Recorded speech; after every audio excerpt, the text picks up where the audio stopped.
Hello, welcome back to my channel. ഇന്ന് നമ്മൾ പെട്ടെന്ന് ഇഡലിക്കും ദോശയ്ക്കുമൊക്കെ കഴിക്കാവുന്ന ഒരു ചട്നി ഉണ്ടാക്കുക. പെട്ടെന്ന് തയ്യാറാക്കാമെന്ന് ഒരു 5 മിനിറ്റിനകം എങ്ങനെയാണെന്ന് നോക്കാം.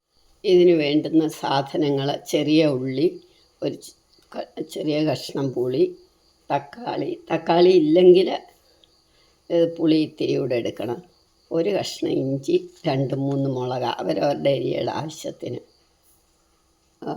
പിന്നെ കറിവേപ്പില, പിന്നെ കടലപ്പരിപ്പ്, ഉഴുന്നുപരിപ്പ്, 2 മല്ലി. ഇത്രയും മതി. എങ്ങനെയാണെന്ന് നോക്കാം. നമ്മൾ ചീനച്ചട്ടി അടുപ്പിൽ വെച്ച് സ്വല്പം എണ്ണ ഒഴിക്കണം. 1 ടേബിൾ സ്പൂൺ എണ്ണ ഒഴിച്ച് കടലപ്പരിപ്പ്, ഉഴുന്നുപരിപ്പ്, മല്ലി, ഇനി നമുക്ക് മുളകിടാം, എല്ലാ കൂട്ടവും ഇടാം.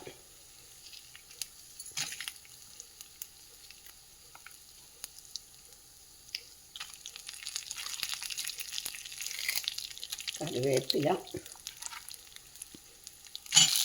തക്കാളി, ഇഞ്ചി ഇട്ട്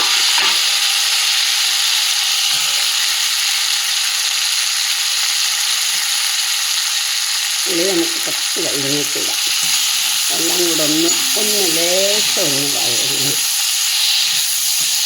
അതുകൊണ്ട് നമുക്ക് ഉപ്പൂടി ഇടാം.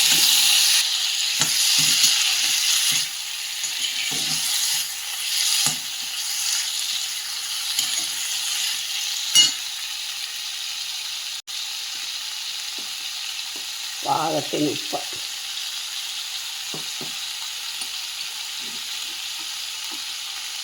മഞ്ഞൾപ്പൊടി,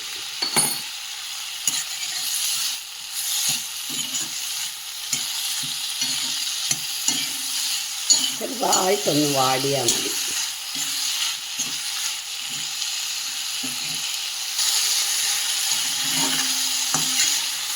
ഇനി നമ്മൾ ആ പുളിയും കൂടി ഇട്ട് ഒന്നുകൂടെ ഇളക്കിയിട്ട് നമുക്കിത് നിർത്താം.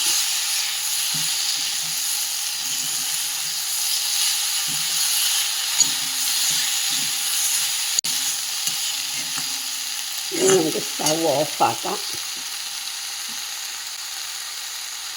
തണുത്തിട്ട് അരച്ചെടുക്കാം.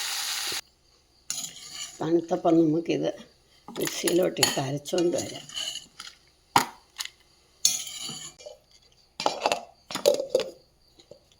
അരച്ചുകൊണ്ട് വരാം.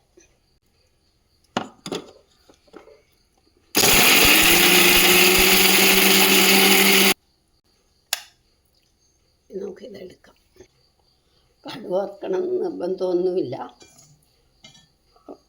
വേണേ ഇത്തിരി എണ്ണ ഒഴിക്കാം, ഇല്ലെങ്കിൽ കടുക് വറക്കാം. ഞാൻ ഇത്തിരി ഒന്നുമില്ലായെങ്കിലും കുഴപ്പമില്ല, ഞാൻ ഇത്തിരി കടുക് വറക്കും. കടുകും കറിവേപ്പില മാത്രം മതി, മുളകൊന്നും വേണ്ട.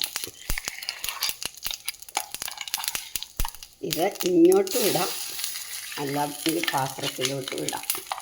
ഇങ്ങനെ ഇടുന്ന പാകം. നമുക്ക് സ്റ്റൗ ഓഫാക്കിയിട്ടൊന്ന് ഇളക്കാൻ മതി. ഇനി നമുക്ക് സെർവിങ് ഡിഷിലോട്ട് എടുക്കാം. ഇഡലിക്കും ദോശയ്ക്കും അത്യാവശ്യം ചപ്പാത്തിക്കും കഴിക്കാവുന്ന കറിയാണ്. നമ്മുടെ ചട്നി റെഡിയായി.